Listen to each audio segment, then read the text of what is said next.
जय गोमाता.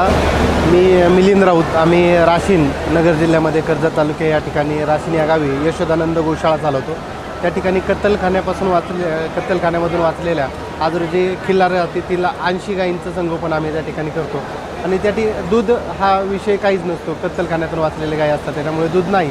त्यामुळे आम्ही शेणापासून या सर्व वस्तू तयार करतो. आज घरामध्ये आपण जर पाहिलं तर शेण हे पवित्र मानलं जातं आणि ते रेडिएशन कमी करतं. त्यामुळे आम्ही रेडिएशन कमी करत असलं तरी पण शेण हे शेणाच्या सान्निध्यवासामध्ये व्यक्ती आज राहत नाही. ते राहायला पाहिजे. याच्यासाठी आम्ही शेणापासून या सर्व वस्तू तयार केल्या. आम्ही लक्ष्मीची पावलं पाहू शकता आपण, हे शेणापासून तयार केलेले आहेत आणि हे आपण देवघरामध्ये पूजासाठी वापरायचे. हे वॉशेबल आहेत, दररोज आपण त्याची पूजा करू शकता. अशा पद्धतीने ह्या सर्व वस्तू शेणापासून शोभेच्या सर्व वस्तू तयार केल्या आहेत. शेणाच्या सान्निध्यवासात राहिले तर रेडिएशन घरातील कमी होणार आहे, तुमची एक पॉझिटिव्ह ऊर्जा तयार होणार आहे. ह्या सर्व वस्तू आपल्याला ह्या सर्व पाहायला मिळतील. यशोदानंद गोशाळेच्या माध्यमातून आम्ही या सर्व वस्तू तयार करत असतो. एक वेळ नक्कीच आपण भेट द्यावी. यशोदानंद गोशाळा, राशीन, तालुका कर्जत, जिल्हा अहिल्यानगर.